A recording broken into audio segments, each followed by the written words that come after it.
So welcome to our module, which focuses on e-customers analysis. This is a part of our e-course, which was created within the project, the European project, Get Connected to the Job Market. The project was funded by the Erasmus Plus program of the European Union. So let's have a look at the content we are going to examine today. So we will focus first on the profile of potential e-customers for an enterprise. Then we'll have a look at the tools which we need to analyze our e-customers. And the last part concentrates on e-customers relation, that is ethics code. So let's have a look at the e-customers profile first. We'll see the definition of an e-customers profile, then why defining e-customers profile is so important, categories that e-customers can be defined by, then we'll focus on some important questions we have to ask ourselves when we create e-customer profiles, and the last part, steps in defining e-customers. So, what is an e-customer profile? It is a way to describe an e-customer in terms of categories, so that we can group them for marketing and advertising purposes. In fact, it is a generalized description of an ideal e-customer. On the whole, it includes the demographic details, their likes and dislikes, or favorite media channels. Now, let's see why it is important to define your e-customer's profile. So there are lots of reasons. First of all, it goes without saying that this is essential in the planning and research phase of your business. For feasibility reasons, in assessing a business, you have to consider your customer. So assessing your business idea requires knowledge, familiarity with the buying habits of the target market. If you know your e-customers, you know their strengths, weaknesses, opportunities, and also threats, risks that are facing your business, and you have to consider. This also helps you to create a good business plan. It helps you with marketing. It helps you find products and services that are suited for your e-customers and market to them more effectively. And by knowing your customers, your e-customers very well, you can place marketing messages where they are, where your market hangs out, using words and enticements that specifically speak to their needs. Now, let's see what are the categories that e-customers can be identified by. First of all, there are demographic issues related to age, city, region of residence, gender, race, ethnicity, even composition of the household, of the family. Then, socio-economic details related to income, education, occupation, neighborhood, if they are members of certain associations, brand affinity and product usage, associated with product engagement on the basis of their behavior, psychographics details related to their lifestyles, personality, attitudes, opinions. Even voting behavior may count when categorizing your e-consumers. Generation, this is also important because there are also specific details particular to different generation groups. Geography, where e-consumers reside and work. Geodemographics,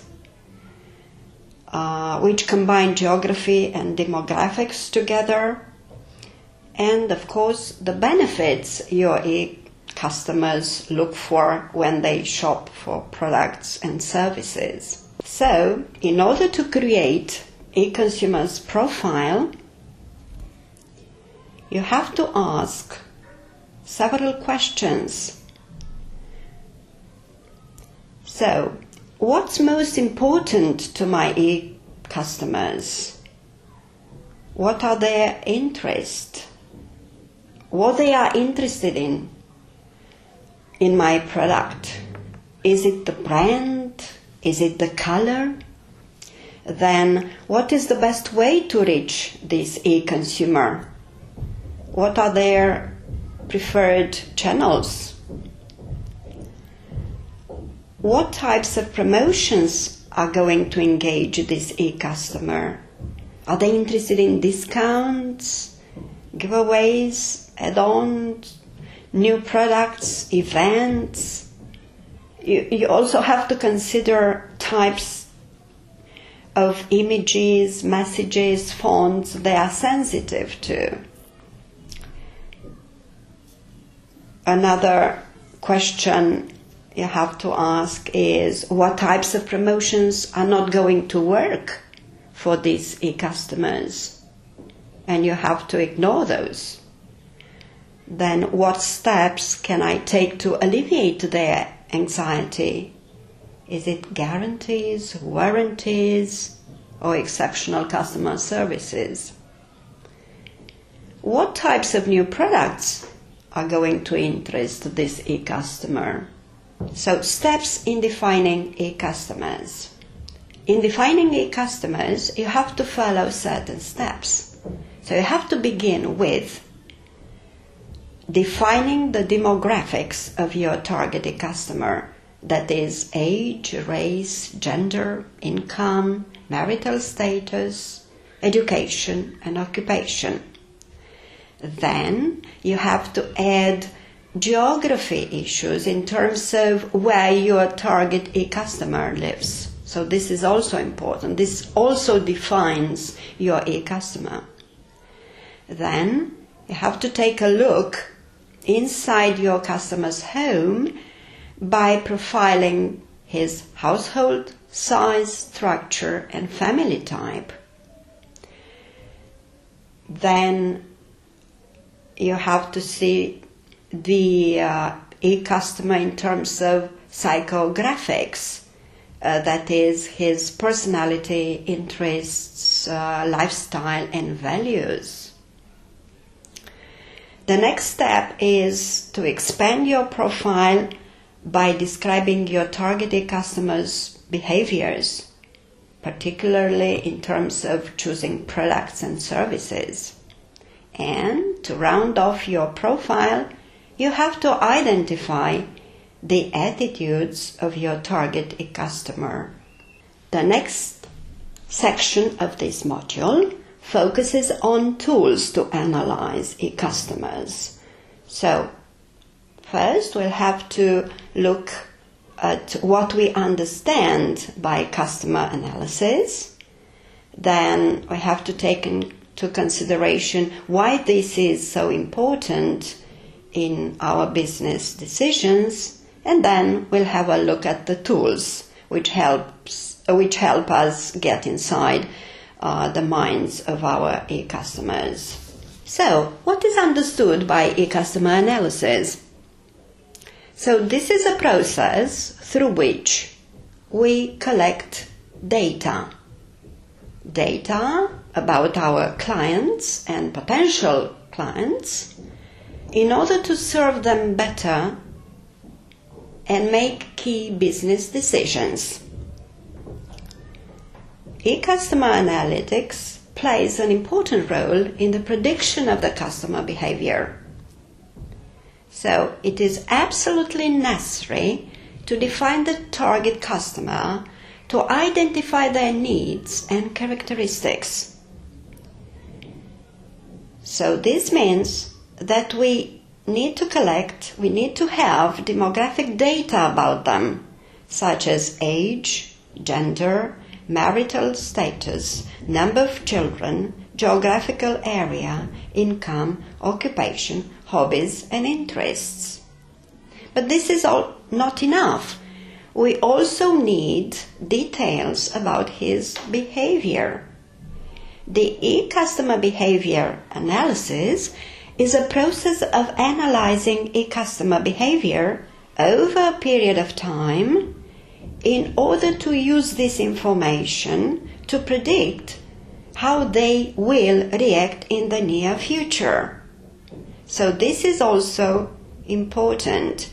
So in order to have real chances of functioning and be successful in their business, companies should use accumulated knowledge both from the point of view of customer analysis but also from the point of view of customer behavior analysis. So, in order to understand customer analysis, we have to consider two issues: the demographic aspect, facts, context, culture, that is the outside world, and the psychological aspect, their motives, desires, fears, skills, which is the inner world of the e-customer.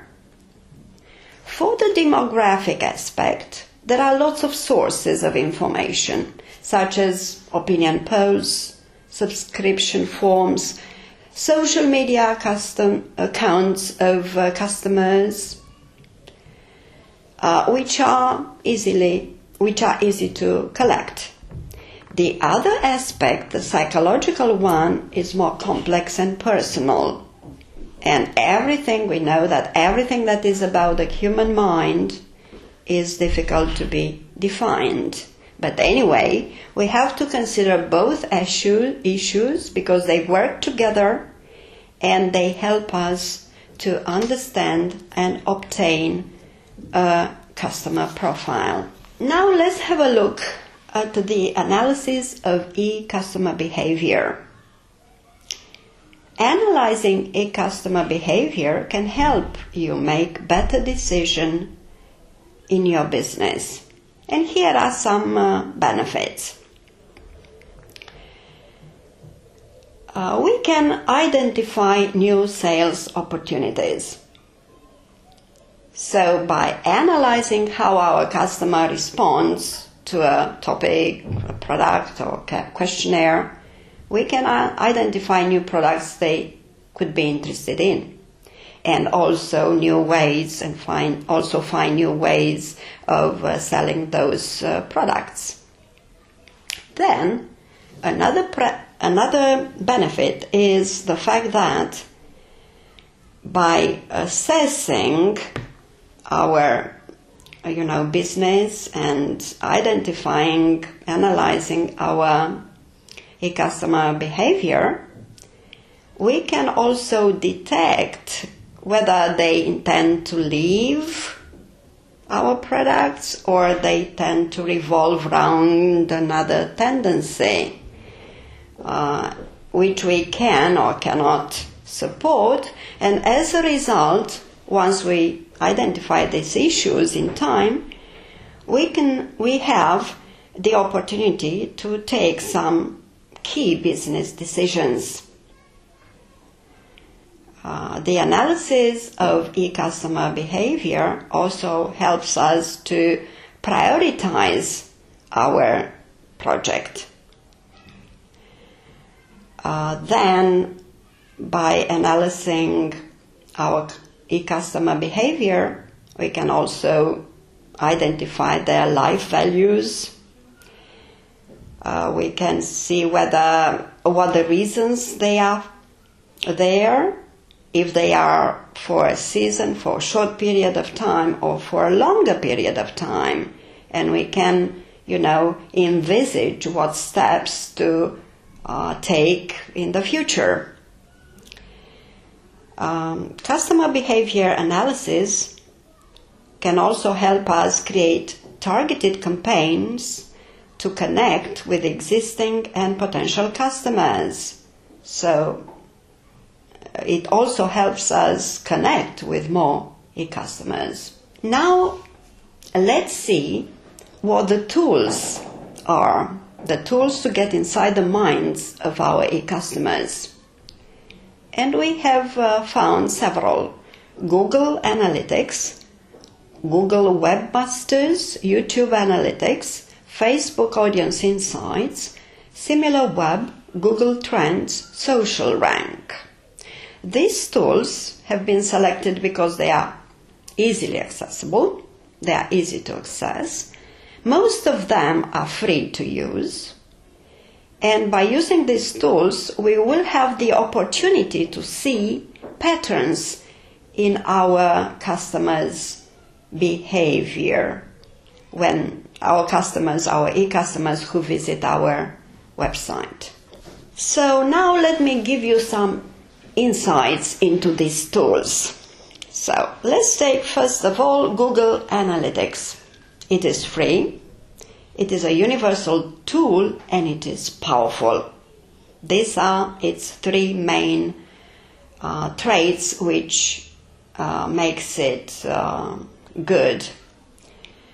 It provides affinity data, user demographics, in-market segments, and also gives a quick picture as to how well you are serving your clients via your website. Google Webmasters shows you how people discovered your site in different ways. YouTube Analytics is good because it provides demographic data, visitor duration, how people share your videos. It also gives you detailed data about which content creates a reaction among your audience. Facebook Audience Insights is very similar to Google Analytics. It tells you detailed demographic data about the customers who interact with your business on Facebook, and it is a free tool. SimilarWeb gives you statistics of a website. Google Trends is useful for finding potential customers by identifying search term trends. And the last one, SocialRank, is a useful tool for understanding who your social followers are across Twitter and Instagram. Now let's focus on the last section of our module, e-customers relation, the ethics code. And we'll have a look at the definition, what is understood by e-customer analysis, what is e-customers relationship management, business ethics, why do companies have to be ethical, basic ethical concepts, and ethical issues in e-commerce. So let's begin with e-customer relationship management. What is e-customer relationship management? It is based on customer relationship management, which integrates modern techniques, new electronic channels, web, wireless and voice technologies, and combines it with e-business applications. So it provides an avenue for interactions between a business, its customers and its employees through web-based technologies. The process combines software, hardware processes, and management commitments geared towards supporting enterprise-wide customer relationship management business strategies. Okay, now let's see what business ethics is. So it considers the way firms take responsibilities for their pursuit of making profits that affect involved people among stockholders or stakeholders and the whole community. Daily decision making at business has to ensure benefits and satisfactions as well as morality. For example, for stockholders, institutions' ethical duty is to bring business profits without breaking the law or taking part in occupational fraud. For stakeholders, the ethical responsibility of corporation is to manage all stakeholders' equitable interests and benefits. And for the society, companies have to take all members of society where companies exist into consideration. So now let's move on. Why companies have to be ethical? So ethics set the rules in business. So organizations, groups, individuals have to do everything in the right way. Doing business legally and ethically benefits the company and its stakeholders, everybody. There are various reasons why ethics really matters in business. Being ethical would prevent business from reputation or financial loss. Implementing ethics in business helps the company to promote employees' motivation, commitment, and performance at work. Business ethics plays an important role in increasing customer trust and satisfaction. Doing business ethically brings advantage for relationship between suppliers and organizations. A company would potentially get more interest from investments if they have a good practice of responsible ethics. So, companies have to be ethical because everybody will trust them and they will benefit from this. Now, I think that reviewing basics, ethical concepts is very important at this stage. In e-business, these 4 principles form a basic concept of analyzing business ethics. And they are responsibility, accountability, liability, and due process. So what is responsibility? Focuses on accepting duties, obligations, and also potential costs on which decisions are made. Accountability focuses on the instrument determining who is responsible for the consequences of the action, be it an individual or a whole organization. Liability combines responsibility and accountability within the context of law. So it points out to the damages in actions which should be recovered by other actors or systems. And the due process refers to the administration of justice according to established rules and principles. So now let's see the ethical issues in e-commerce. So if we go through the 6 issues on the slide, they are e-commerce consumer privacy, e-commerce security, e-commerce trust, intellectual property, environmental issues, ethics, and global e-commerce. The greatest threats to customers' privacy are identity theft, invasion of personal information, fake websites, victim to spying, and hacking. For these reasons, privacy raises critical concerns that companies have to take into account, recognize, and then design a set of privacy policies in order to protect their e-customers.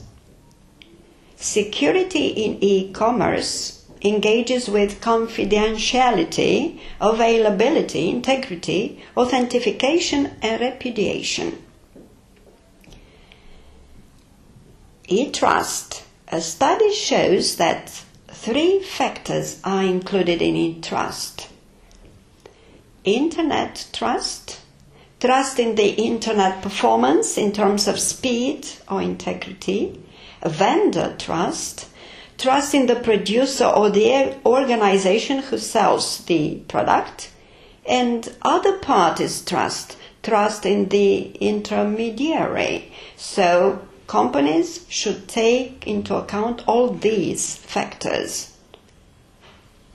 Intellectual property consists in protecting 3 main types: copyright, patent, and trademark.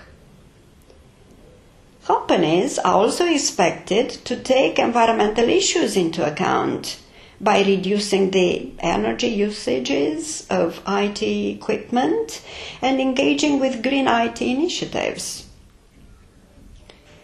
In terms of ethics and global e-commerce, online commercial transactions usually occur in global environment, meaning that they involve cultural differences. So companies should also take into account these cultural aspects. The 2 most important ways of building cross-cultural trust for companies are reputable website affiliation and peer endorsement. Another recommendation for companies is to create websites which include elements rooted in the local norms. So, electronic customer relationship management concerns all forms of managing relationships with customers who make use of information technology.